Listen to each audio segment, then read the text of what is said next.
What's up guys? It's Phil with PMK Woodworking, and if you're watching this video, that means it's time to make another handmade skateboard.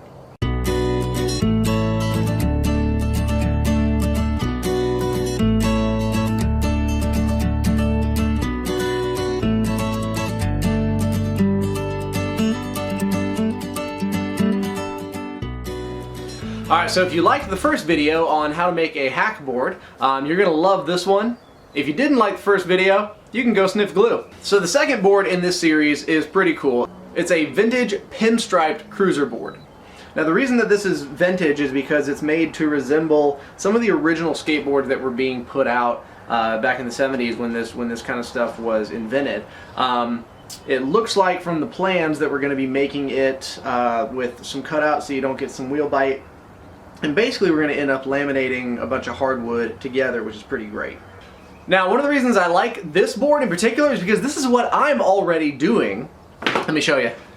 So this is my personal fishtail. So I'm going to back it up a little bit. So it's kind of like a surf shape, which is pretty cool.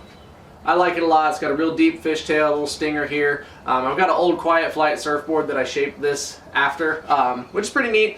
It's all made from Tennessee barnwood. We've got some rainbow poplar right here in the middle, which is green. Down the very center stringer, I've got some beautiful straight grain cherry. And then the two outsides is barnwood from a barn. It's red cedar, but it's from a barn that I tore down a little while back. One of the reasons that I kept this one personally is just because I like the way it looked. But also, I got my measurements off just a little bit on the tail, and then these two knots popped out. I don't know if you can see that. Those two knots popped out when I was finishing it.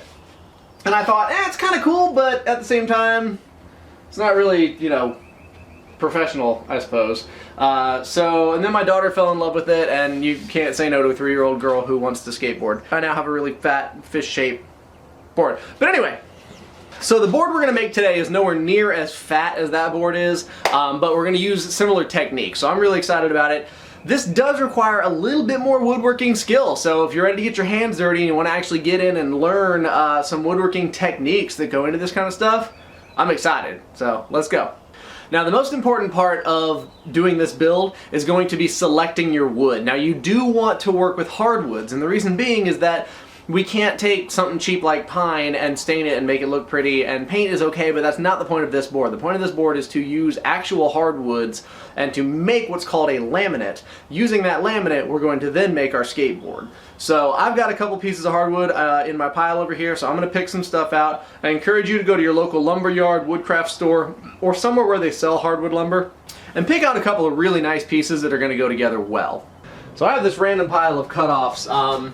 I don't keep a lot of pine, but I do keep a lot of the good stuff. I purposely, whenever I have really thin cutoffs like this is a nice piece of 200-year-old oak from a project I just did. And that's basically a 1 by 3/4 piece. So that'll be perfect as a piece of this laminate. It's also long enough that I can probably get at least one piece out of it, if not two. Same with this piece of cedar right here. Both of these pieces of poplar, and actually this piece is the one I'm excited about. This is a piece of rainbow poplar. Look at that marbling, that detailing. I don't know if you can see that. That is really cool looking. So I'm hoping to put that in there. It's not really a hardwood, but it does work. So does cedar. You just have to be really careful mixing hardwoods and softwoods because they do expand. And the book actually explains that. There's a section right before we get to building the skateboard that talks about the science of wood movement. I really encourage that you read up on that. Same with this, I got a nice piece of white oak here. Absolutely beautiful. It was cut down back in 2014. So it's not too old, but hey, that's cool. There's a carpenter bee right there. Alright, so I have talked a lot, so let's go ahead and get started actually doing this project.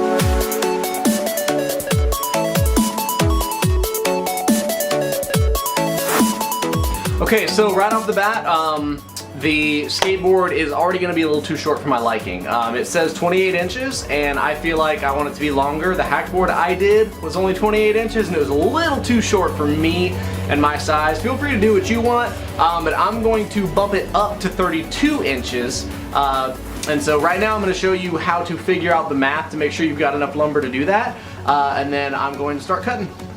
So here's a basic way to figure out the amount of lumber that you need. So I know that I'm going to be doing a 32-inch long board, so all of these pieces are over 32 inches long.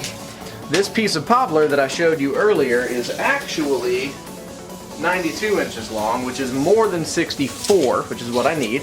And this piece of oak is clearly, yeah, that's 53, so we're good there. So I know that all of my pieces are longer than what I'm going to need, which is a good thing. I also know that here I have 3/4 inch, 1 1/4 inch, and 2 3/4 inch, a little bit more than 2 3/4 inch, so, or 1 3/4 inch. So this total length from this end to the other end, when pulled tightly together like that, is going to be 3 and just shy of 3/4. So the rest of that I'm going to get out of this walnut. So if I want to do a 7.5 inch board like the book says, then that means I need to get 4 inches out of this walnut, which for me means I'm going to get 2 2-inch sections. So the first step in processing the lumber is going to be making sure that we have all of the boards at the length we want them to be. So for me, I'm going to be doing a 32-inch long board, so I want to make sure that all of my pieces are slightly longer than 32 inches because we are going to be cutting the board out of the laminate that we're making right now. Once you've got everything cut to size, step 2 is going to be ripping the boards down. Now before we do that, I want to recommend that you make sure all of your boards are perfectly straight. If you happen to have a jointer or some hand planes, go ahead and do that. But since we're trying to keep this simple, I'm going to show you a quick and easy process to straighten out your boards just in case any of them aren't.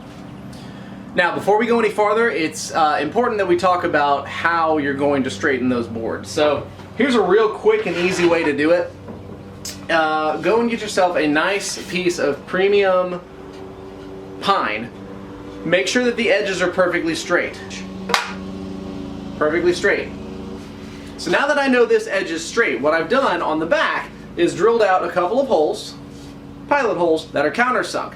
This is going to be my bottom side, and it's going to be what rides up against the fence on your table saw. Now here's the reason why this is important, that it's very straight and very small. I picked a 1x4 because it's thin, but also some of my pieces are pretty small as well. So with this, I can screw in right there, and my table saw can just nick this edge off. And then I have a nice straight edge to start with. So if you don't have a jointer, this is a really good, quick, and easy way to get these small pieces perfectly straight, at least on one side, so we can start processing them.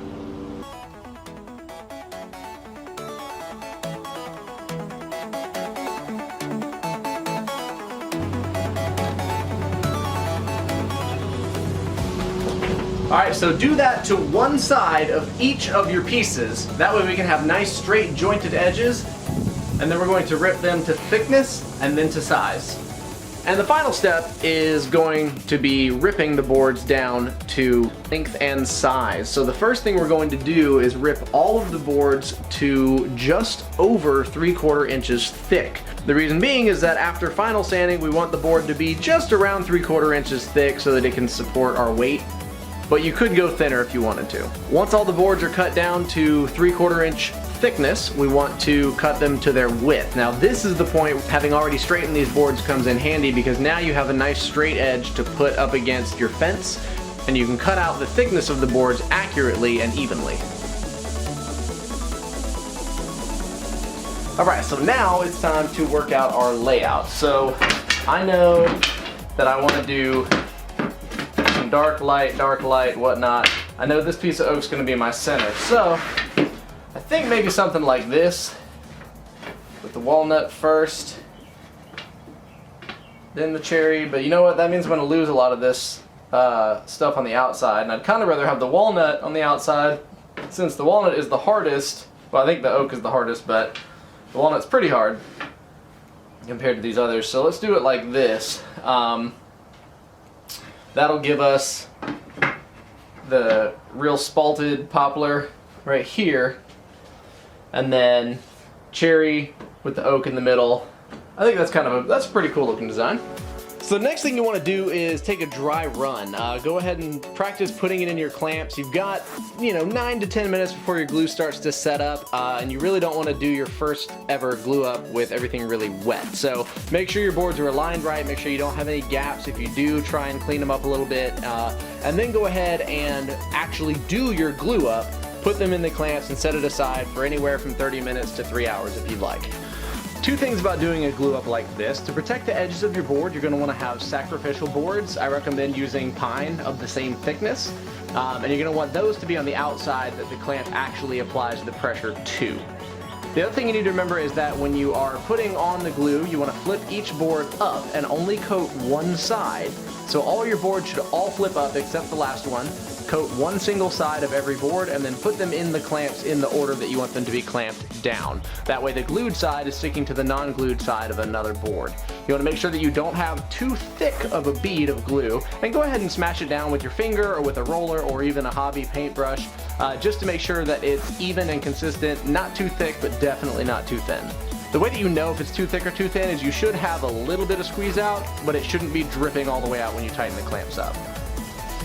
Alright, now as you can see, the book actually recommends that you put these homemade clamps on them. I think that's really cool as far as keeping everything straight. Another technique that I wanted to show you is you put 2 clamps down and you use those clamps, make sure they're even and level and all that jazz, and those 2 clamps become the base to put everything else on. So then I can put another clamp on top, and I like to press down, make sure everything's nice and even, put a ton of weight on it and just start to tighten the snot out of that first one. And there you go. So now those are down. I can go ahead and add a second one on top here. And I like to alternate my clamps as well because that kind of prevents twisting a little bit, which is a good thing. You don't want your board to twist at all. So put a ton of weight on it and just lean into it and start to tighten it down. There we go. Now these 2 are flat and I can actually pick this up and flip it over and put these on top.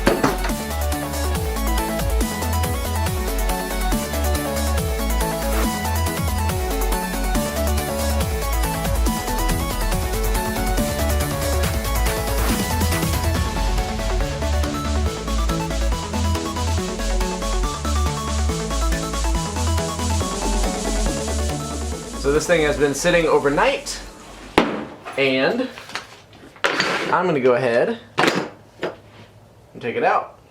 Alright, so now we got this thing out of the mold, but as you can see, it has all these crazy glue dots and drips and stuff like that, which is part of why we didn't want to have too much squeeze out, but also, it happens. Even when you do it right, you're supposed to have a little bit. So we need to clean this up. So there's a couple different ways to do that are outlined in the book. One of them is using a scraper or a razor blade, which I really enjoy and I really like. Another way to do it is using one of these. Now this is one of my favorite new tools.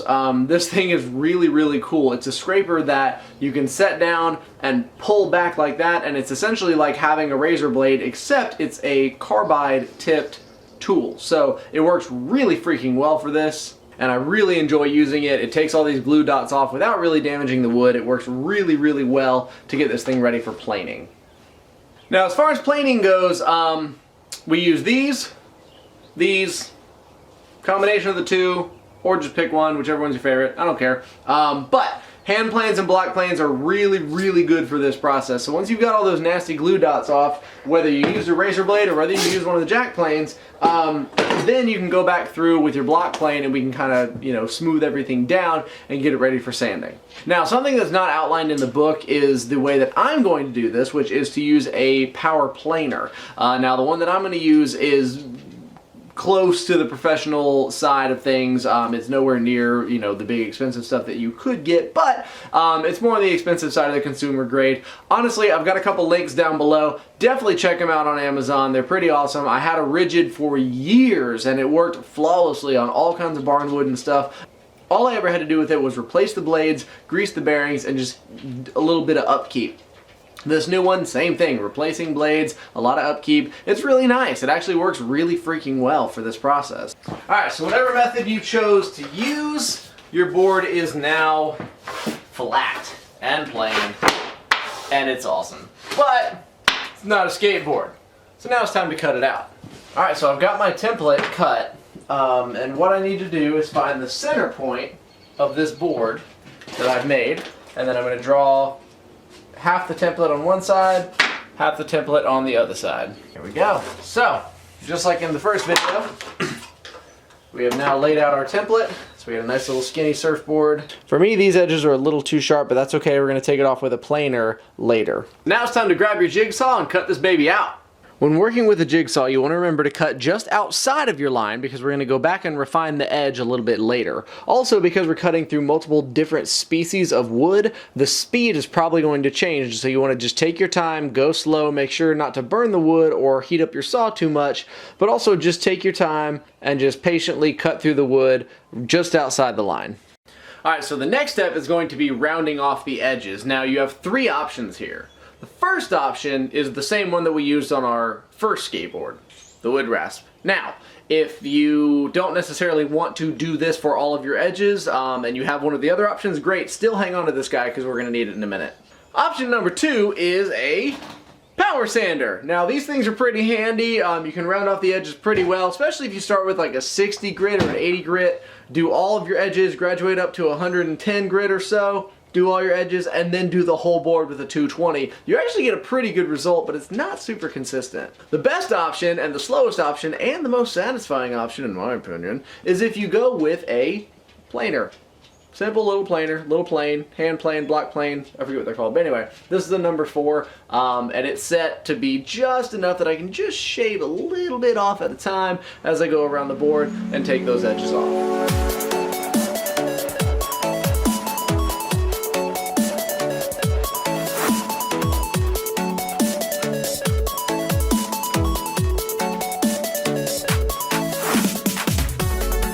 Just wanted to show you the difference and the importance of actually doing the rasping or the hand planing or whatever it is you're going to do. So this side has already been done, so it's got a pretty good rounded edge. I'm going to go through with the sander and clean that up, but check this side out.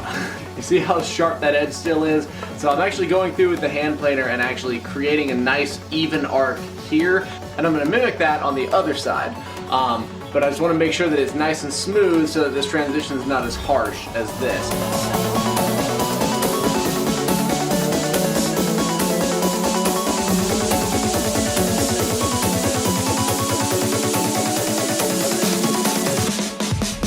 Alright guys, so now it's time to cut out the little divots where our wheels are going to be so that we don't get wheel bite.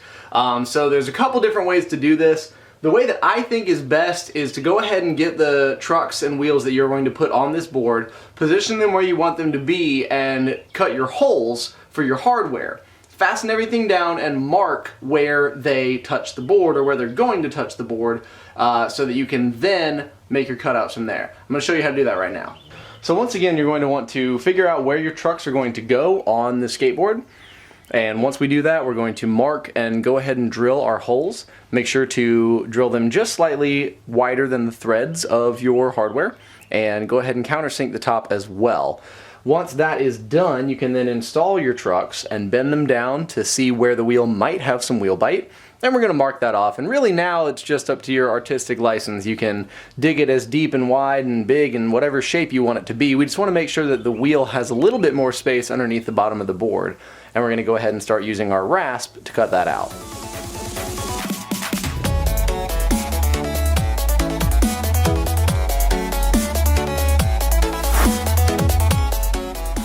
Alright, now that we've got those cut out, we're going to go back with our power sander and just sand them smooth, you know, just make sure we got some nice smooth transitions, put some polyurethane on this board, and get it finished up.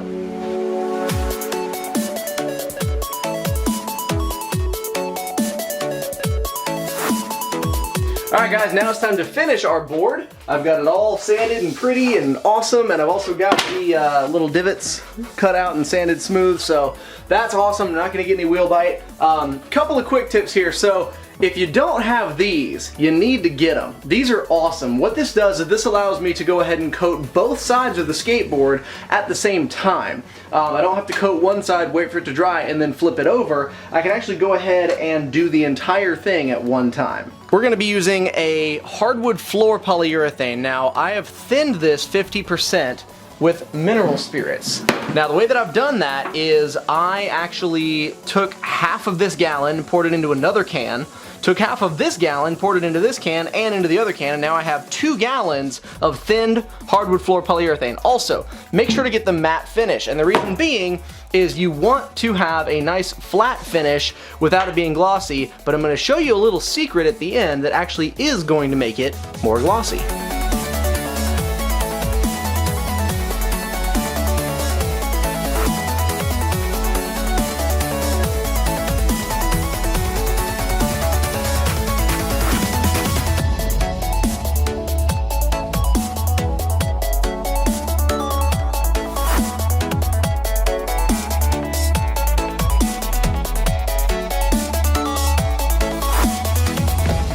And that is it.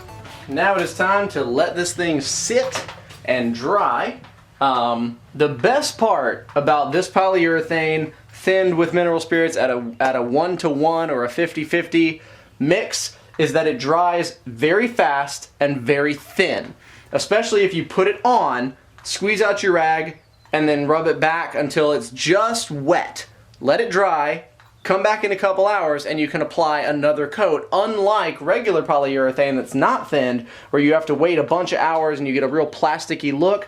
We're going to build up probably 5 to 6 coats this way, sanding in between every 2 to 3 coats. And that's going to give us a really nice finish. At the very end, I'm going to show you how to make it glossy. Alright guys, it's tomorrow, so now it's time for me to show you how to make the bottom side of this board super glossy. Then we're going to grip it, let it dry, and then we're done. Alright, so now, here's the key to this thing. I have come out here, I have not touched this can yet. I've not shaken it, I've not stirred it, I've not done anything with it. All I'm going to do is open it. And here's why. This is a matte polyurethane, but without stirring it, that means that all of the talc and all the stuff that makes it matte finish is now sitting on the bottom in big white globs. So if you look at that, that's a nice, clear, purplish brown. If I stir this, it's going to get cloudy. That means it's flat. Right now, if I don't touch it, don't stir it, and I'm very careful not to stir any of the sediment off the bottom, this is glossy polyurethane. The first thing I'm going to do is give this thing a nice sanding. I'm going to use a 400 grit sandpaper because it's already been sanded down to 220. And I'm going to sand it just enough to kind of smooth out the bumps and get rid of any dust and stuff that might be on here. I don't need to worry about the top side at this point because that's where the grip is going to go. Once I'm done sanding, I very, very carefully bring over my polyurethane, making sure to not stir up the sediment on the bottom of the can. And then since it's still thinned, I'm going to wipe it on just like I've been doing, get a nice build up, and we're going to leave this, let it set, and we're going to have a nice glossy finish when we're done. So there it is. Final coat is on. Super shiny. Really nice. Look at that sheen. That's awesome. Alright, so now it's time to put on the grip. And this is pretty cool. Now the book says you can go and get, you know, like some grit or some sand from the beach, or even just like a clear grip substance that you can put directly into the polyurethane. And I do that from time to time. But I've actually got a link below to Amazon where you can pick up this spray-on grip tape from a company called Lucid Grip. Now this is actually really cool stuff. It's this kind of glue-like clear liquid and a shaker full of glass. But what's cool is you spray this on, put the glass over top. Now each kit actually gives you enough to cover like 2 longboards, which is really cool. In my experience, it's a little hard because the liquid doesn't go as far as you would think it would. And it's not an aerosol, it's a little spritzer. So you really have to get in there and work your finger and get it going. It's weird. But once this runs out, you will still have some of this. I can pretty much guarantee you that. I've covered my decks in the glass before, and I've run out of this stuff long before I run out of this. I like it. So I'm gonna go ahead and tape off the edges, and then I'm going to show you how to apply the Lucid Grip grip tape. And like I said, if you want to pick some of this up for yourself, there's a couple different grades. I'm going to be using the light grip today, and you can check that out in the description below.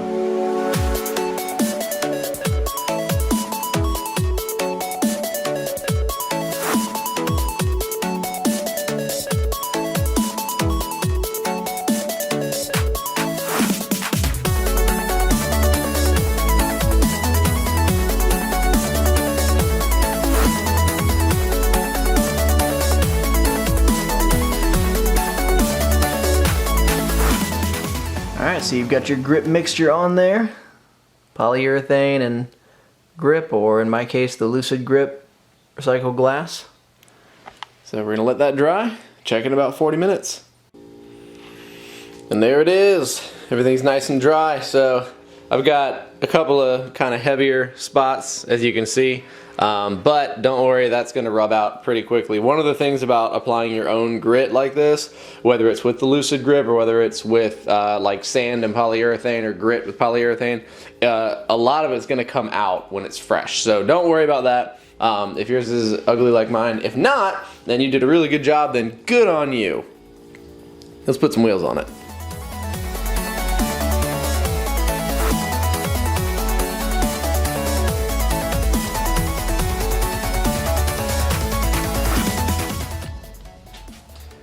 And there we go. Wheels are on it. Kind of looks like a monster truck with these big old giant wheels, but I like it. Let's go test it out.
Alright, so final assessment. This board is freaking awesome. It's kind of a throwback to old school. You can kick turn, but not as easily as you could with an actual, kick tail. But I did set the wheels far enough forward that you can put some weight on it and get some turn. So, I did in the bowl. I also wiped out pretty bad in the bowl a couple times, so I've got some rash on this thing already, but it's a hardwood skateboard. This is a 100-year-old pieces of barnwood. A couple of scratches and scrapes from the bowl isn't really going to do anything to it. Plus the bottom is still super purty. But that's pretty much it. It rides really well. It's super smooth. I got the wheels nice and straight, so everything's lined up the way it's supposed to. I get absolutely no speed wobble. I am able to get some pretty good little kick turns, so I can tic-tac a little bit to gain some speed. So really, if you want to just cruise around the city, you never even have to put your foot on the ground. You can just tic-tac a little bit, ride this thing. It'll cruise for a good long distance, so I really like it. So if you want to continue going on with this series, definitely subscribe, check back and watch these videos as I'm doing them. They're going to get more and more complicated as we go, but that's awesome. This is all a learning process. In the meantime, get out in your garage, get out in your workshop, and start doing some of these boards yourself. If you really want to get crazy, go ahead and click the link in the description, go to Amazon and purchase this book. It's a really great read, it's got a lot of good information, and plus you don't have to just follow along with my videos, you can actually read all of the steps and all the information right there in the book. I cannot believe I'm about to do this, but I'm gonna give away this board. I committed to doing that in the first video of this series, and I'm already kind of regretting it because this is a beautiful board. The grip is great, it rides really well, but I also make these all the time, so I could make another one for myself. It's just so nice, but hey, that's cool. So I'm gonna give this board away. If you wanna win this board, you're gonna get the deck. Unfortunately, the hardware doesn't come with it, but this nice hardwood deck that we just made is gonna be available. It's gonna be a free giveaway to any of my subscribers. All you have to do is like this video and share it somewhere on social media. So Facebook, Twitter, whatever. As long as you like it and share it and you're a subscriber to this channel, you get a chance to win. Also, if you're not a subscriber, you can go ahead and subscribe and then just like the video and share it to your social media, and you can also get a chance to win. So if you want to win this deck, like the video, share the video on social media, and subscribe to the channel. Someone's gonna win this awesome thing, and I'm really sad to give it away.